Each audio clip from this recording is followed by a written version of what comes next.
मैं सीए कन्हैयालाल गुप्ता, हमारे भतीजे श्री सीए सिद्धांत गुप्ता।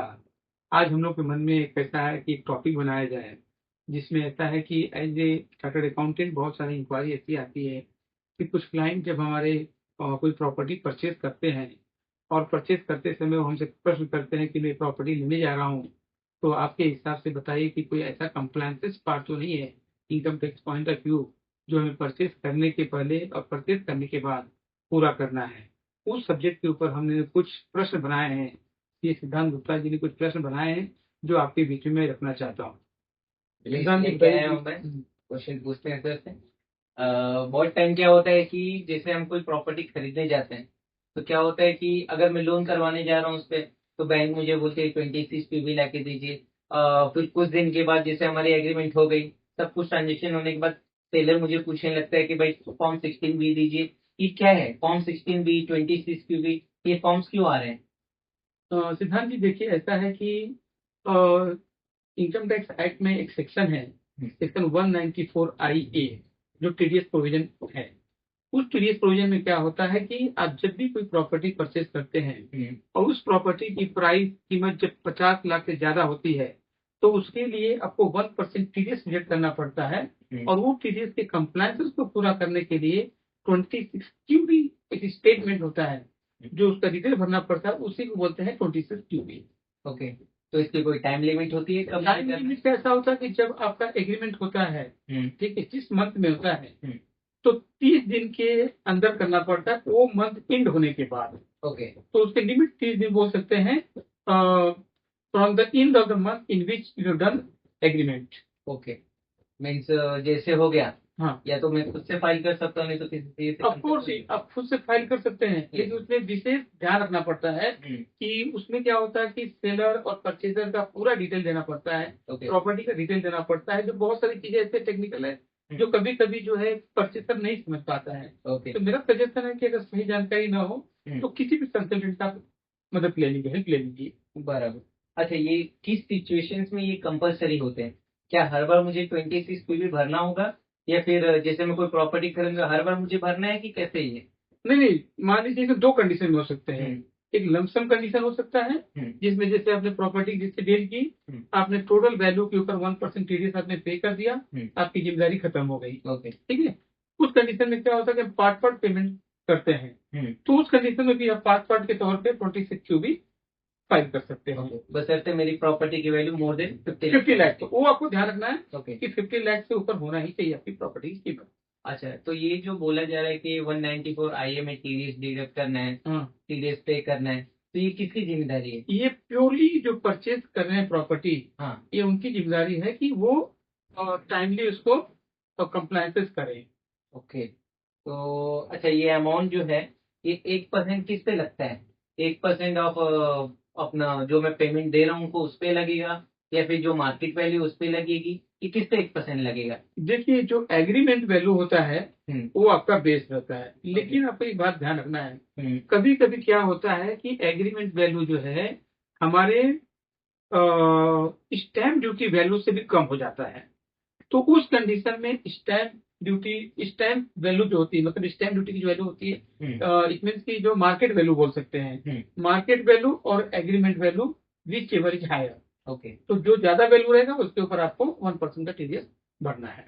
मतलब जो ज्यादा पावरफुल है, हाँ, उसे भर ऑफ दीजिए। कोर्स। ओके। अच्छा, जैसे आप बता रहे हैं कि 26 PV भरने के लिए 30 दिन का समय होता है, अगर मैं ये विद इन 30 डेज में नहीं कर पाया, तो इसके क्या कॉन्सिक्वेंसेस हो सकते हैं मुझे? देखिए, अगर टाइम पे आप नहीं फाइल करते हैं तो उसको दो तरीके से कॉन्सिक्वेंसेस हो सकते हैं। एक तो हो सकता है कि इंटरेस्ट आपको पे करना पड़ेगा, जो भी डिले कर रहे हैं आप, और इस पे पेनल्टी इम्पोज होगी आपकी, जो 200 रुपीज पर डे है, मैक्सिमम टू टैक्स अमाउंट तक एक्सटेंड होगी।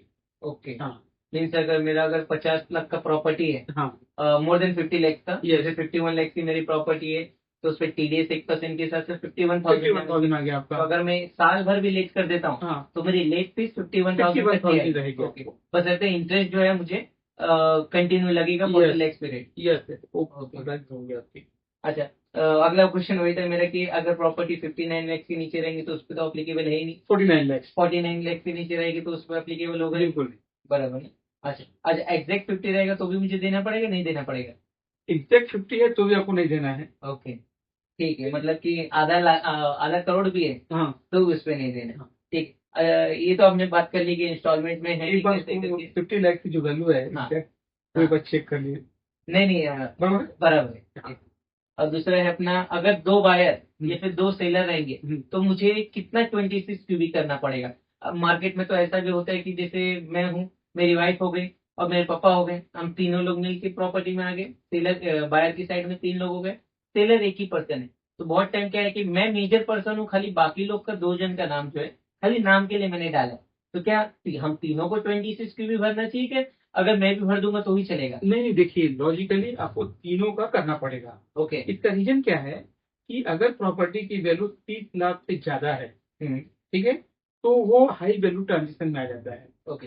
तो income tax point of view जब आपका रजिस्ट्रेशन होता है तो तीनों जन के नाम पे आपके इनकम टैक्स पोर्टल में हाई वैल्यू ट्रांजेक्शन में वो वैल्यू आपको रिफ्लेक्ट होगी। ओके। इसलिए बेटर सजेशन है कि तीनों लोगों का अलग अलग फॉर्म 26 भी आप बनाकर दीजिए।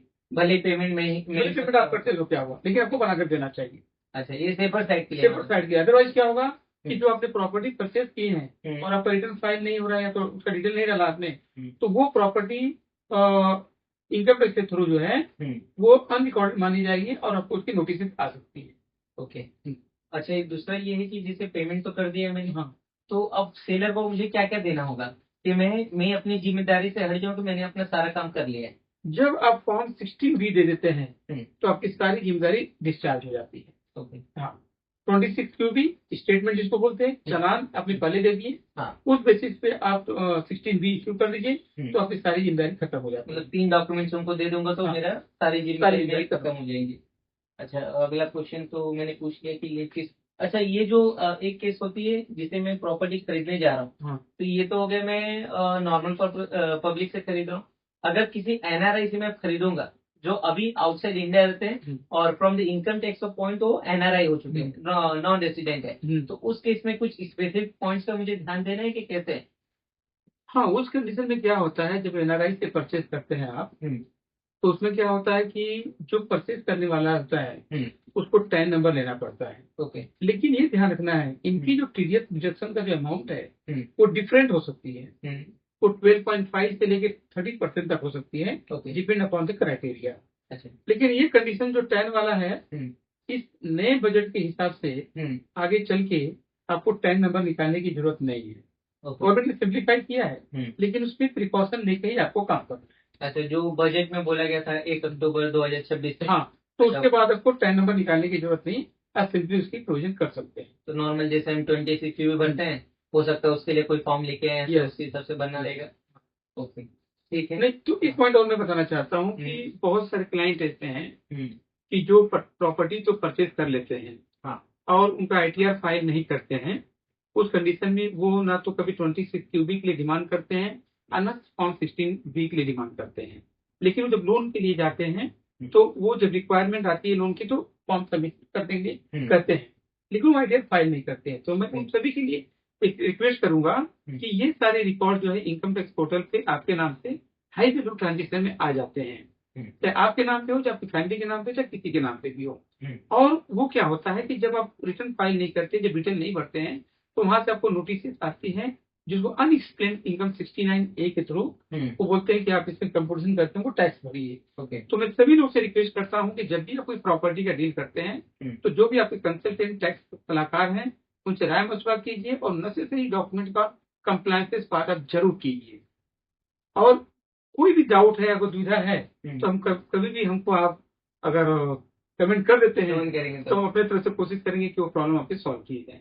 मीन्स अल्टीमेट सजेशन ये है कि अगर आप प्रॉपर्टी खरीद रहे हैं, जिस ईयर में आपने खरीदा है या फिर जिस ईयर में आपने सेल किया हुआ है, एटलीस्ट उस ईयर का तो इनकम टैक्स फाइल कीजिए ही करना ही चाहिए। ओके। और नहीं भी करते तो सलाह मशवरा जरूर कीजिए अपने टैक्स अटेंडेंट से कि आपको फाइल करना चाहिए कि नहीं करना चाहिए। हाँ, कुछ वे आउट बताएंगे, आपको बताएंगे। यस। और हाँ, ध्यान रखिएगा कि अगर एग्रीकल्चर प्रॉपर्टी है ना, ओके, तो उस पर ये कंडीशन अप्लीकेबल नहीं है। Okay, agriculture property means agriculture land का बात कर रहे हैं? एग्रीकल्चर लैंड की बात कर रहा हूँ मैं। लेकिन ये भी ध्यान रखना है कि अगर ये प्रॉपर्टी यूपी वगैरह में है या ऐसे रूरल एरिया में हैं, हम्म, तो आप खसरा, खतौनी और लेखपाल से जरूर कंफर्म करें कि आपके पेपर में एग्रीकल्चर लिखा है कि नहीं। ओके। अगर एग्रीकल्चर नहीं लिखा है तब आपको अप्लीकेबल होगा। ओके, मीन्स अगर एग्रीकल्चर लाइन पे तो वैसे भी वैसे एग्जाम भी एग्जाम है। हाँ, खाली ये हमें एक पॉइंट देखना है कि जो लेखपाल हैं अपने, उनकी बुक्स ऑफ अकाउंट में यस हमारी प्रॉपर्टी का डिस्क्रिप्शन क्या दिया क्या गया है। है। Okay okay,